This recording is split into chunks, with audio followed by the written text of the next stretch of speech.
Bonjour et bienvenue dans la troisième saison de Cornes de Gazelle. Le podcast revient pour une nouvelle saison grâce à vous, votre amour et votre soutien. Une saison qui promet d'être plein de belles histoires, d'amour, de sincérité et surtout beaucoup de visibilité pour notre communauté. On démarre la saison depuis Marrakech dans le cadre du festival Jacket Queer, le premier festival queer au Maroc, avec un des plus beaux épisodes et une invitée très spéciale. Mon invitée est la psychologue Rima Crash qui travaille sur les questions liées à la santé mentale de la communauté queer au Maroc. Je vous laisse avec cet épisode. Bonne écoute.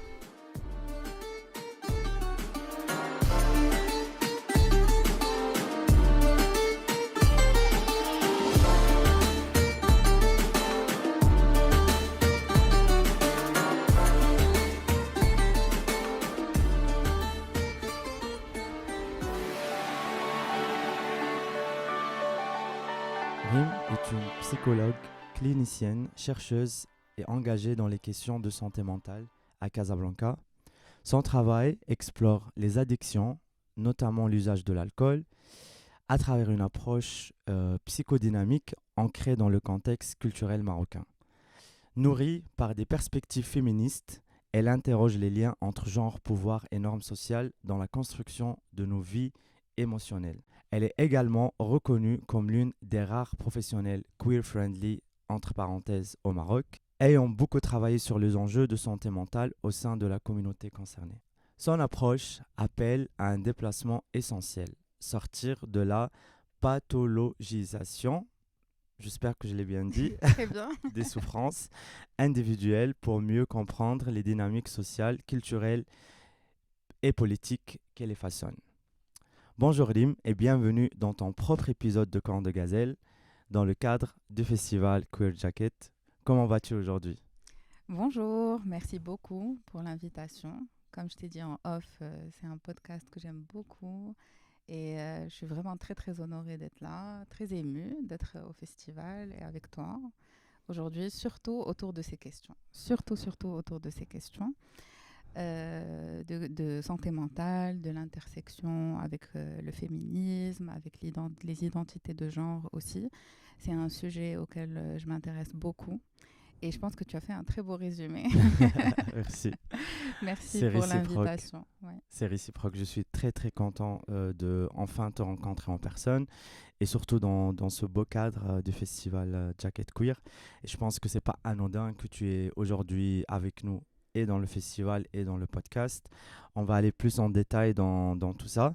Donc, comme on l'a déjà discuté avant, donc le thème de cet épisode, c'est New Narratives ou les nouveaux récits parce que avant tout, le combat queer et le combat de cette communauté aussi, c'est un combat de récits. Ça veut dire que pendant très longtemps, on n'a pas le contrôle de nos récits, on n'est même pas consulté quand on parle de nous, que ce soit dans les médias, que ce soit dans les films, que ce soit dans l'imaginaire public en fait. Et aujourd'hui, on veut en quelque sorte établir aussi les vérités. Donc, selon toi, pourquoi est-il aujourd'hui vraiment nécessaire de développer de nouvelles narrations, notamment d'un point de vue médical et scientifique, qui prennent en compte des réalités culturelles marocaines dans la compréhension des vécus queer et quel est peut-être le rôle d'une psychologue dans ce processus? Hmm. Alors, pour commencer, peut-être que je vais commencer par la fin, les rôles des psychologues, parce que ça, c'est un sujet qui revient beaucoup. En fait, il y a l'idée en santé mentale que les psys doivent rester dans leur cabinet en restant neutres, qu'il n'y ait pas d'idéologie, pas d'agenda politique, etc. Ça, c'est une critique que je reçois beaucoup, notamment de mes collègues qui disent que je dis le féminisme Ouais, alors ouais. que toi, t'es psy, t'es censé être neutre et tout. C'est la neutralité un peu négative en fait. Exactement, oui. Et je réponds que la neutralité, c'est dans un espace thérapeutique, bien sûr. On n'est pas là pour faire changer les idées aux personnes qui viennent nous voir, mais que en dehors de cet espace, j'ai le droit de dire ce que je veux, j'ai le droit d'avoir une idéologie, j'ai le droit de défendre des personnes qui me semblent opprimées, j'ai le droit de d'avoir des positions qui sont parfois très, très strictes. Et je pense même que c'est nécessaire. C'est nécessaire de le faire parce que Et c'est humain. c'est humain. Et nous, on reçoit beaucoup d'histoires, justement, beaucoup de narratifs. On a accès à certaines histoires. Ça ne veut pas dire qu'il faut les partager, bien sûr. Il y a le secret professionnel. Mais on peut en sortir avec des messages quand même. On peut en sortir avec l'idée qu'on est dans une société qui crée de la souffrance pour beaucoup de personnes. Quelle que soit l'identité de genre, quelle que soit l'orientation sexuelle, il y a une énorme souffrance. Si au Maroc, par exemple, 48,9% des personnes souffrent ou ont déjà souffert de maladies mentales ou de troubles mentaux, c'est la moitié de la population. Ça veut dire qu'il y a quand même un terrain commun. Ça ne peut pas être qu'une souffrance individuelle. Clairement. Il y a de l'individuel, mais comme depuis le début de la psychologie, Freud disait que chaque psychologie individuelle est aussi une psychologie sociale. Donc à un moment, il faut qu'on prenne en compte tout ce qui se passe dans la société, les idées, l'inconscient collectif, est-ce qu'on a accès à des communautés par exemple, est-ce qu'il y a un soutien social, comment se passe le relationnel, comment les gens interagissent entre eux, etc. Donc, à mon avis, ce genre de messages, on doit les porter. C'est vraiment très nécessaire de les porter parce que sinon, on ne peut pas, et d'ailleurs, ça c'est un sacré problème, la compassion est très liée à l'identité aussi. Exactement. C'est-à-dire, on a forcément plus d'empathie envers des personnes qui nous ressemblent. Et donc, sur des thématiques qui sont très loin de notre vécu, de l'expérience personnelle, on ne va pas forcément se dire qu'il faudrait avoir accès à certains droits et que certaines personnes souffrent. On va toujours avoir de l'empathie pour des gens sur lesquels on projette notre propre expérience. Alors, le rôle des psychologues, le rôle des médias, le rôle de la culture en général, c'est de transmettre ce message juste pour équilibrer les choses, qu'il y a d'autres expériences aussi individuelles et qu'il va falloir qu'on les écoute à un moment, sans tomber dans beaucoup de banalisation, de la banalisation du mal. Parce que d'abord, il y a une question des témoignages qui dit que les témoignages, ça ne sert plus à grand-chose. C'est bon, on s'habitue à ce qu'il y ait de la souffrance. Donc l'idée, c'est de penser à quelque chose qui permette de transmettre un certain message sans forcément se dire contribuer à ce que ce mal soit banalisé. Et en fait, merci beaucoup Rim, je suis tout à fait d'accord avec toi et je trouve aussi ce truc de l'empathie aussi que je pense peut-être dans le contexte queer que le collectif, en tout cas dans le contexte marocain, ils ont du mal à développer cette sorte d'empathie, mais aussi ça vient de manque de représentation parce que comment on peut avoir de l'empathie pour les personnes queer si on n'en connaît pas officiellement ou si on n'a pas de contact direct et on voit directement il y a un changement dans les comportements des gens dès qu'ils ont conscience qu'ils sont en contact avec des personnes queer et en fait ça vient balayer tout les préjugés ou les idées reçues qu'ils ont construites au fil des années et du coup là en tout cas ça rejoint l'idée de la nouvelle narration et aussi de la représentation et aussi de donner la parole aux personnes à qui on ne donne jamais la parole. Complètement. Et, c'est ce qu'on voit d'ailleurs maintenant sur les réseaux sociaux, puisque sur TikTok, par exemple, il y a un partage d'expériences au-delà de la souffrance du quotidien. Mais il y a plus d'acceptation de certaines personnes qui vont juste raconter leur quotidien et on apprend à les aimer justement, même si la manière de voir les choses, la perception est différente. Donc l'amour finalement, moi j'ai beaucoup d'espoir sur sur l'amour, beaucoup d'espoir. Je pense qu'il faut, bien sûr en respectant sa propre intégrité physique, en faisant en sorte d'être en sécurité, qu'il faut plus de visibilité pour que les personnes puissent s'aimer surtout. Et comme dirait Bell Hooks, c'est l'amour qui fait en sorte de rassembler des personnes parfois très différentes et de pouvoir les mettre ensemble dans un objectif commun. Merci, je peux que partager en fait ça. Et justement, quand tu parlais de la souffrance et en fait les récits de souffrance, on est très habitué aussi au Maroc, il faut le dire, que les récits queer ou la vie queer ou les personnes LGBT de façon générale. Donc, les histoires sont toujours réduites à des récits de souffrance. Mais en laissant aussi la place à des récits qui mettent au cœur de ça aussi la joie, le désir, la complexité de vie, comment on peut aussi faire ce petit bascule dans la façon de raconter nos vies d'un point de vue psychologique? Oui, oui. Tu sais, je vais te raconter une anecdote parce que ça, c'est quelque chose qui m'a vraiment beaucoup touchée. Il y a une année, j'étais partie avec un groupe féministe en Afrique du Sud où il y avait beaucoup de personnes représentées de partout en Afrique. C'était vraiment un grand groupe où on apprend justement à écouter les expériences des autres, en quoi la culture justement peut affecter les représentations, les narratifs. Et il y avait une belle expression qui revenait souvent, c'est queer joy. C'est-à-dire changer le narratif et passer de justement beaucoup d'années où on a parlé de souffrance, de médicalisation aussi, c'est-à-dire les maladies, les troubles qui affectent la communauté, etc., à quelque chose qui est plus proche de l'intimité émotionnelle, de dire que finalement tout ce combat est porté sur l'amour et la possibilité d'aimer des personnes. Exactement. Et je trouve que c'est nécessaire parce que, tu sais, en général, et d'ailleurs, la colère et toutes les émotions désagréables font réagir les personnes. Tu le vois sur les réseaux sociaux, dès qu'il y a quelque chose qui provoque de la colère, c'est les vidéos les plus vues, les plus examinées. On va aller dans les détails, mais tout ce qui est émotion agréable, on va juste passer à côté. Ouais. Et c'est aussi nourri par les algorithmes parce que je pense que l'algorithme aime tout ce qui est maintenant, tout ce qui est un peu négatif, tout ce qui... Il y a ce côté un peu buzz, il y a ce côté un peu... comme tu le dis, colère. Donc, je pense aussi on est un peu trapped dans un dans un grand algorithme qui veut toujours nous pousser vers ces récits-là. Et surtout dans le contexte de pays comme le Maroc, où on sait que dès qu'on va mentionner une personne queer ou une histoire liée à une personne queer ou un événement, et là, ça va être les insultes, ça va être les agressions verbales, etc. Et puis ça se nourrit, et puis ça continue.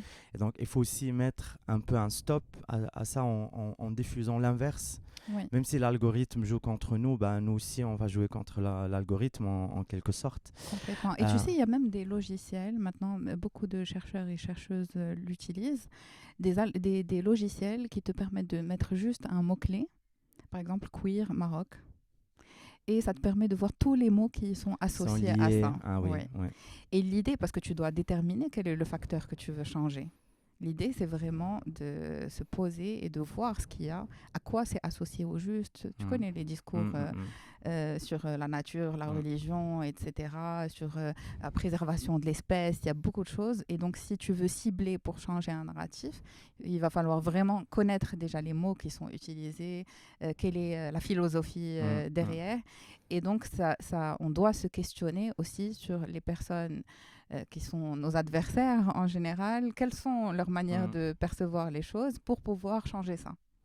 Je pense que c'est très important et c'est des logiciels qui sont très intéressants. Il y a beaucoup de personnes qui travaillent dessus en ce moment pour pouvoir cibler les questions. Bon, après, on ne va pas bien sûr éduquer tout le monde, mais pour les futures générations, résister, c'est contrebalancer ce type de discours aussi, sans forcément compter sur l'empathie, sur la sensibilisation. Je pense que parfois, il faut arrêter de discuter avec des personnes. Il y a des gens où il faut... un minimum. Exactement.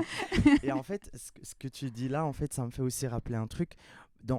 En parlant justement de ce truc de narration, de mots associés à la communauté, moi je trouve par exemple, il y a un petit shift que j'ai remarqué dans la société marocaine ces dernières années, que par exemple on se réfère plus aux personnes queer comme avant on disait Zamil, on disait des mots vraiment péjoratifs, des insultes, et là je vois de plus en plus on dit Elwen.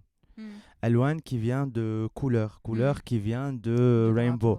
Et en fait, au début, j'étais un peu sceptique avec ce mot et de plus en plus, je trouve ça en fait plutôt beau parce que pour une fois, on utilise un mot à connotation positive pour décrire la communauté. Donc, au lieu de dire Hadou, Koulé, dire Ah, Elwan.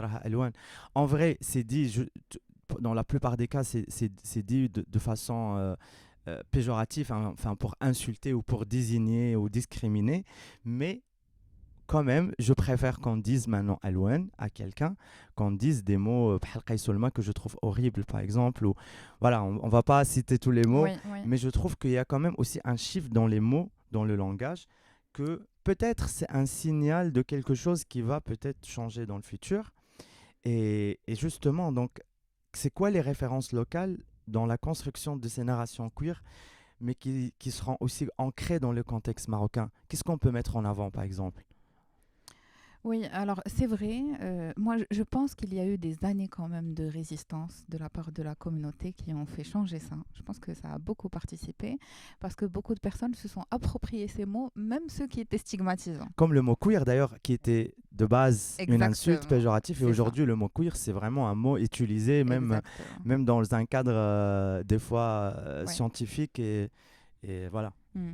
Même des mots qui étaient considérés. Zamel, maintenant, une personne de la communauté peut très bien le dire Ouais, pour s'identifier aussi.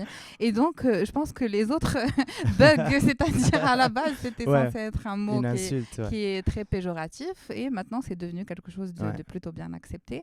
Mais je suis d'accord qu'il va falloir travailler là-dessus, sur les mots. La langue, en fait, Mm. est très importante pour la conscience et pour l'inconscient.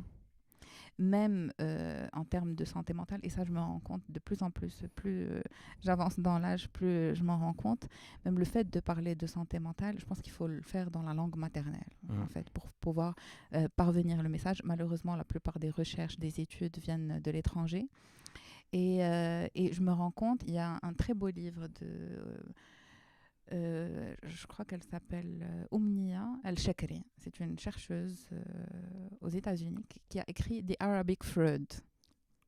Ok, Donc je connais pas. le Freud arabe. En fait, ok. elle a fait ses études là-dessus et elle a fait elle fait une sorte de récit de toutes comment on parlait de psychanalyse avant même Freud, chez Ibn Arabi, chez el Ghazali, de Nefs, la Shu'ur, la Wa'i. Mm. Et c'est une science à laquelle on n'a pas beaucoup accès, alors qu'on peut utiliser ça dans nos propres références et c'est ancré dans notre propre Mm. culture plutôt que de Que parler d'aller d'une chercher citation de Freud, etc. dans la philosophie occidentale. Exactement, oui.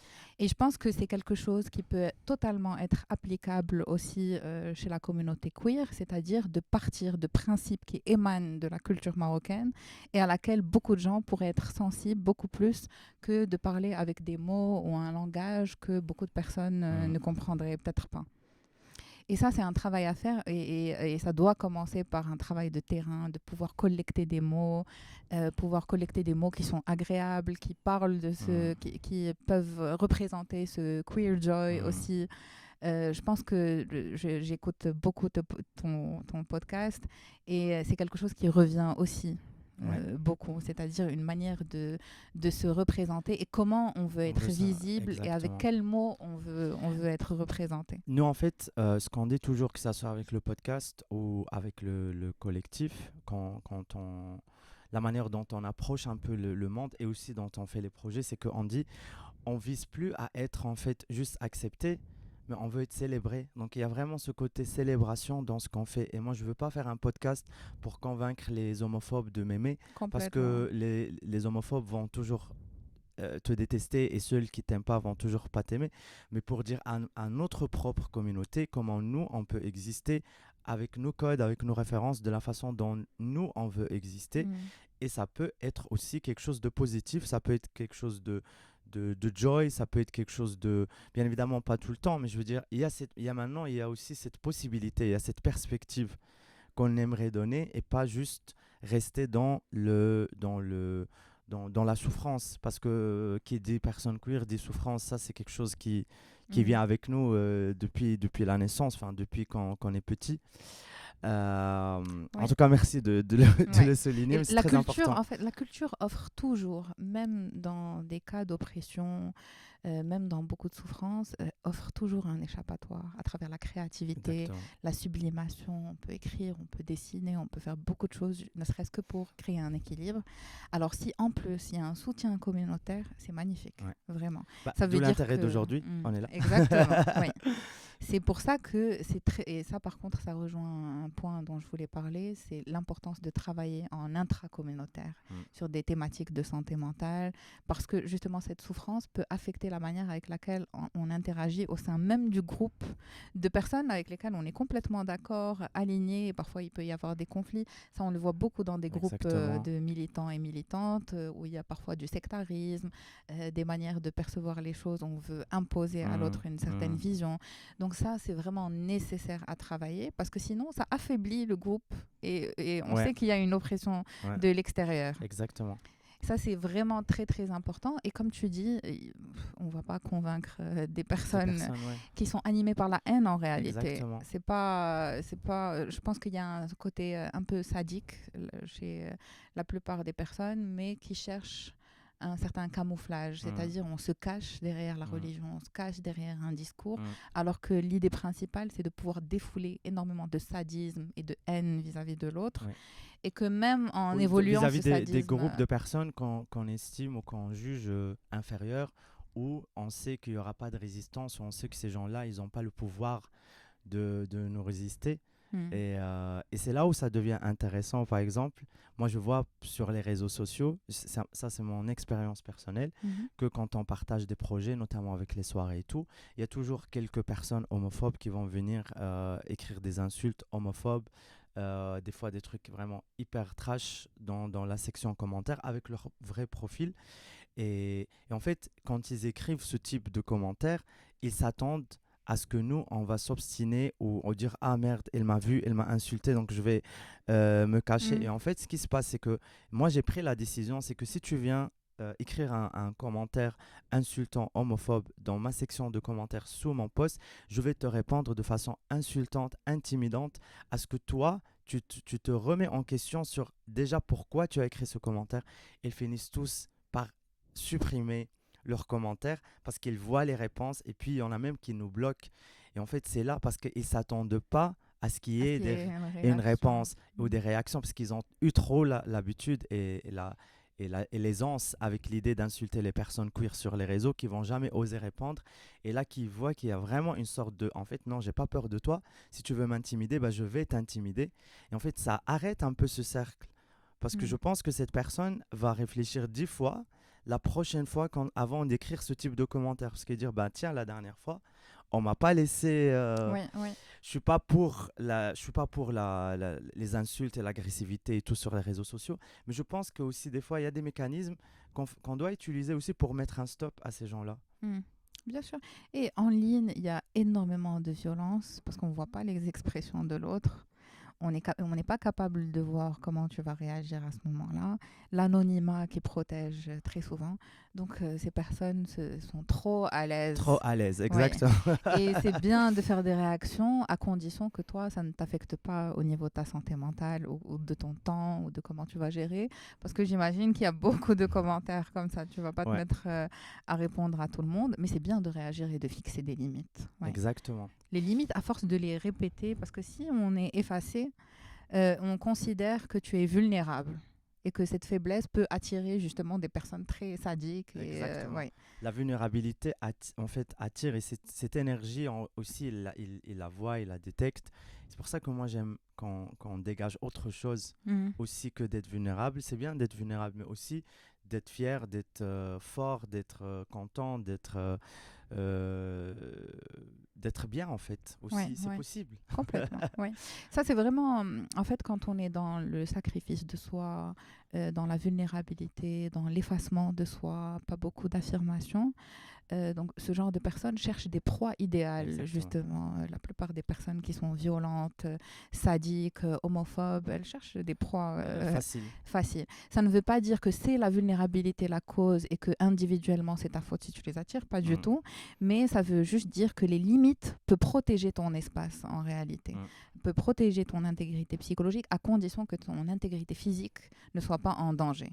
Parce que si tu es dans la rue, par exemple, et que tu es exposé, et que c'est un groupe trop nombreux, là, à ce moment-là, tu dois penser à ta sécurité physique d'abord avant de Bien sûr. pouvoir fixer des limites ou même ne pas t'exposer ou te retirer de cette situation. Exactement. Mais si dans un espace en ligne, par exemple, il n'y a aucun risque, pourquoi on s'empêche de Exactement, répondre? exactement. Ouais. Mais c'est généralement en ligne. Enfin, Mm. ça veut pas dire qu'il n'y a pas dans la rue, mais je veux dire, les gens ils se sentent, comme tu disais, beaucoup trop à l'aise sur Mm. Internet.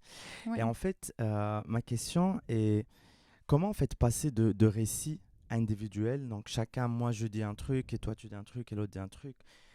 Comment passer de ce truc de récit individuel à quelque chose de mémoire collective queer, encore une fois dans un contexte marocain, capable de créer un lien de la transmission et du pouvoir pour pour les futures générations, pour les personnes queer aussi qui ne sont pas dans ces cercles activistes, artistiques. Tu sais, on oublie, mais il y a la plupart des personnes queer, ils sont isolés dans des petits villages, dans des petites villes, au milieu de nulle part, qu'ils ont accès à rien de ce qu'on sait.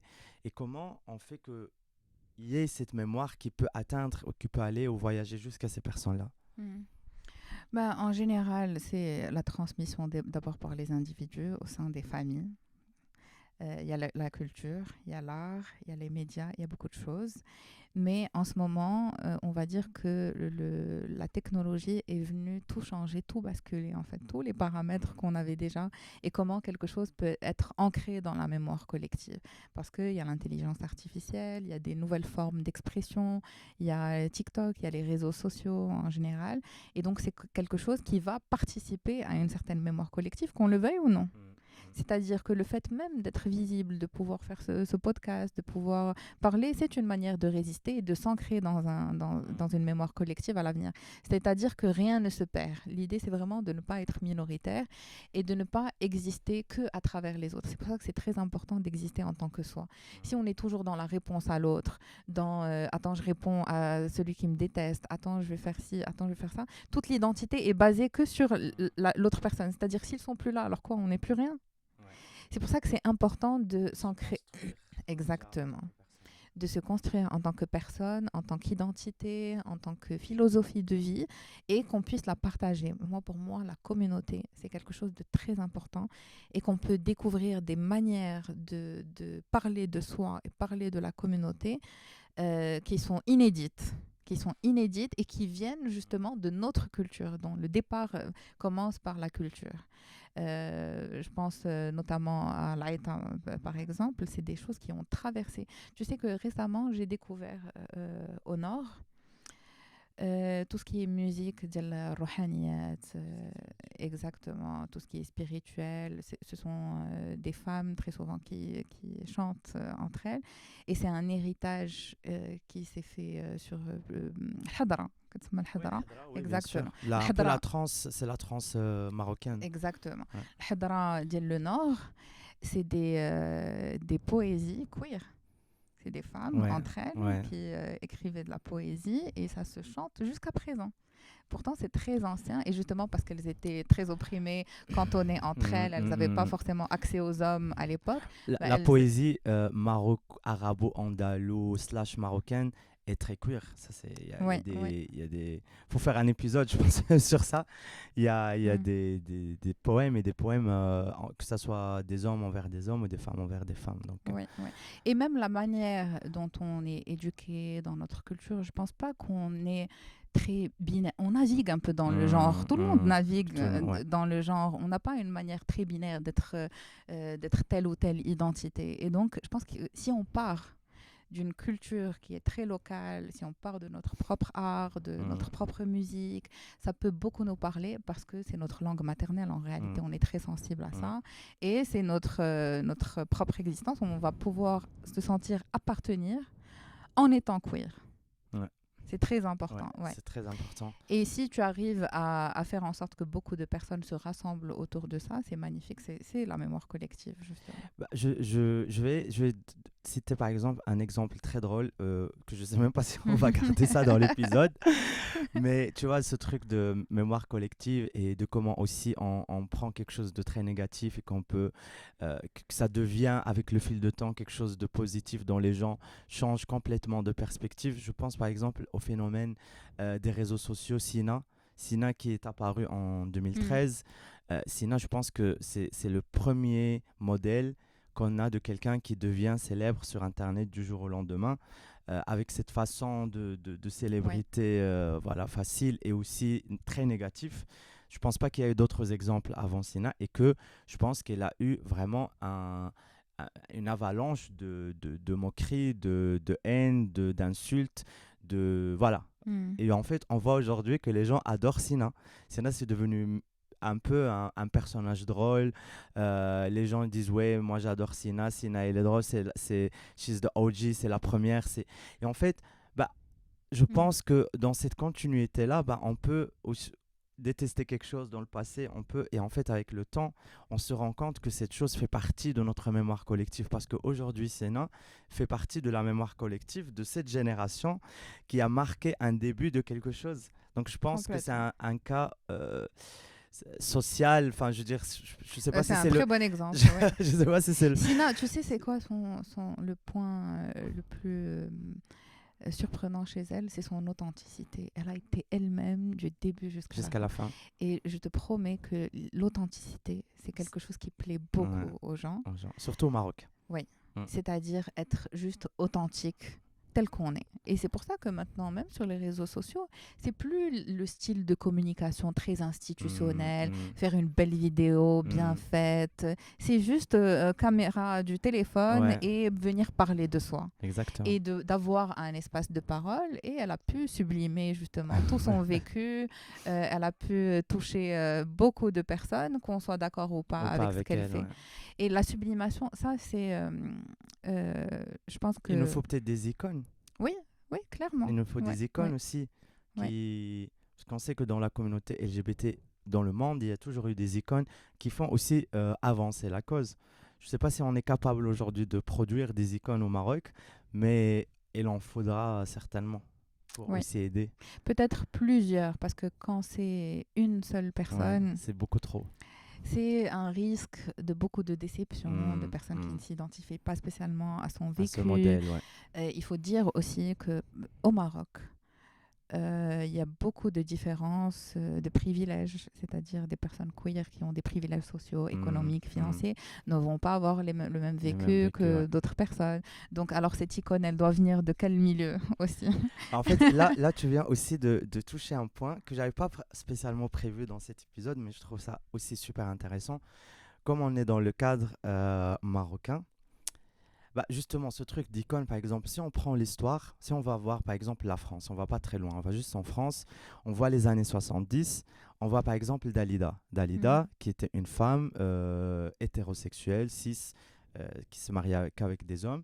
Mais les prises de parole de Dalida dans les années 70 dans les médias, c'était quelque chose quand même d'extrêmement courageux et c'était quelque chose d'extrêmement bénéfique pour la communauté, alors qu'à l'époque, l'homosexualité était encore criminalisée en France, comme d'ailleurs aujourd'hui au Mm. Maroc.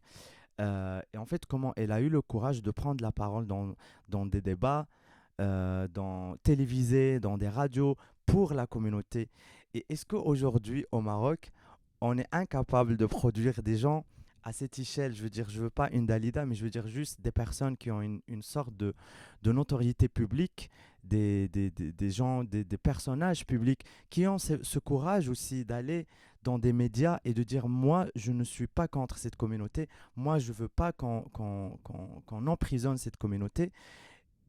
Est-ce qu'on est incapable de produire ce type de profil aujourd'hui? Parce que je sais que beaucoup de personnages publics et des Mm. artistes, ils viennent nous soutenir en privé, mais ils sont C'est incapables ça.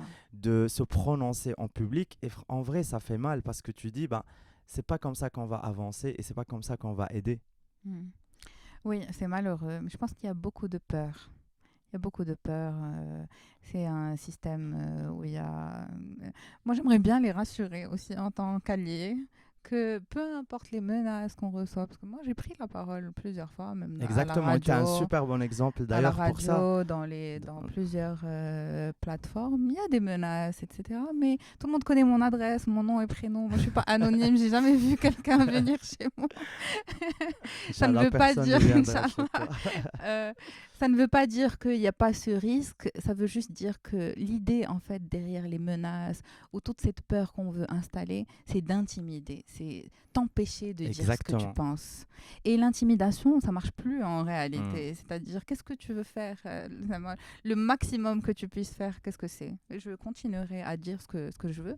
Et effectivement, il y a beaucoup d'artistes, acteurs, actrices, qui sont très sensibles à la question, à la question des identités de genre, à la question des libertés individuelles en général, mais qui ne vont pas forcément prendre la parole. Exactement. Mais je pense que, tu sais, c'est ancré dans une culture beaucoup plus globale parce qu'ils et elles ne prennent pas la parole sur tous les sujets politiques, en réalité. C'est vrai. On ne les a pas entendus sur Gen Z très peu quand il y a eu les premiers joueurs de foot qui ont pris la parole. On ne les entend pas sur tout ce qui se passe économiquement, par exemple financièrement. Alors qu'on attend des artistes de faire ça aussi. C'est vraiment malheureux, mais je pense qu'on peut leur demander de le faire aussi. Mais il y a de l'espoir. Il y a de l'espoir. Je pense qu'il y a une nouvelle génération qui arrive ou qui est en train d'arriver, qui va basculer les choses, ça c'est sûr. Moi, je le vois un peu maintenant. C'est vrai qu'on ne voit pas encore à échelle peut-être nationale ou que ça ait vraiment de l'impact, mais je pense que dans 10 ans, on va en parler. Oui, j'espère. J'espère aussi. Moi, j'ai beaucoup, beaucoup d'espoir sur la nouvelle génération. Il faut donner l'espoir, parce que sinon, on n'a rien. J'ai énormément d'espoir sur les nouvelles générations, vraiment. Et surtout les Gen Z. Sur les Gen Z, justement. Sur les We love Gen Z. Les Gen Z n'ont pas... et je pense que c'est une question aussi, parce qu'à un moment, ça va évoluer. La manière avec laquelle nous, on a été éduqués, c'est pas la manière dont les Gen Z ont été éduqués. Il y a eu quand même une évolution. C'est la génération TikTok aussi. Oui. Et elles ont beaucoup accès, justement, à d'autres modes de perception, d'autres modes de vie. Il y a le fait d'être exposé très tôt à Internet. Et donc, ça permet une plus grande affirmation de soi. C'est-à-dire, c'est vrai que nous, on est... Ouais. Bah écoute, ça me fait trop plaisir. Je pense qu'on aurait pu aller encore 2 heures sur ces sujets-là. Donc, avant de clôturer cet épisode capsule, pas très capsule, si tu pouvais laisser une seule phrase ou un message pour les personnes queer au Maroc qui nous écoutent, ça serait quoi? Ça serait quelque chose sur l'amour et la douceur, surtout. Je pense que la douceur est vraiment très puissante. Il y a un très beau livre d'ailleurs, Puissance de la douceur, qui est très puissante et qu'on peut toucher beaucoup de cœurs avec cette douceur. L'idée, c'est d'être doux et douce entre les individus de la communauté aussi, d'être bienveillante, de vouloir le bien aux autres aussi dans la communauté, pouvoir créer un soutien. Je pense que c'est très important pour pouvoir faire face à des agressions de l'extérieur et qu'on puisse vraiment exister à travers l'amour des autres, de pouvoir demander de l'aide aussi quand il le faut, de pouvoir se soucier de soi et de son bien-être. Et aux autres, je dirais let people live. Yeah. Just be and let be. Exactement. Ouais. Bah, sur ce, on va clôturer. Merci beaucoup, Rim. Ça m'a fait très très plaisir de chatter avec toi. Et on va finir sur la douceur, l'amour et Sina. Merci beaucoup. Merci de m'avoir reçu.